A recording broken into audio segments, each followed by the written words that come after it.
ফ্যাসিবাদী ব্যবস্থার বিলোপ করতে হলে ১৯৭২ সালের সংবিধান বাতিল করতে হবে বলে মন্তব্য করেছেন কবি ও রাষ্ট্রচিন্তক ফরহাদ মজহার। তিনি বলেন, বর্তমান সংবিধানে একদিকে জনগণকে সকল ক্ষমতার মালিক বলা হলেও অন্যদিকে সংবিধানকেই সর্বোচ্চ কর্তৃত্ব হিসেবে প্রতিষ্ঠা করা হয়েছে, যা জনগণের সার্বভৌম ক্ষমতাকে খর্ব করে।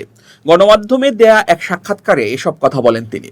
ফরহাদ মজহার বলেন, ৭১-এর মাধ্যমে বাঙালি জনগোষ্ঠী হিসেবে আত্মপ্রকাশ করেছে। তবে ফ্যাসিবাদী রাষ্ট্র ব্যবস্থার অবসান ঘটাতে হলে ১৯৭২ সালের সংবিধান পুনর্বিবেচনা নয়, বরং বাতিল করা প্রয়োজন। তিনি বলেন, জুলাই গণ অভ্যুত্থানের মতো এত বড় ঘটনা কেউ কল্পনাও করতে পারেননি। এটি হঠাৎ ঘটেনি, এর পেছনে দীর্ঘদিনের রাজনৈতিক, সামাজিক ও বুদ্ধিবৃত্তিক প্রক্রিয়া কাজ করেছে।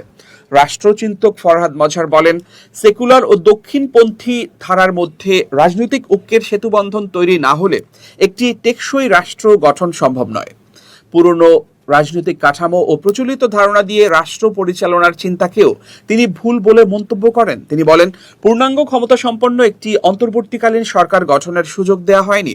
শেখ হাসিনার আমলের সংবিধান বহাল রেখে প্রকৃত অর্থে সরকার পরিচালনা সম্ভব নয়। তার ভাষায়, সংবিধানকে জনগণের বিরুদ্ধে ব্যবহার করা হয়েছে।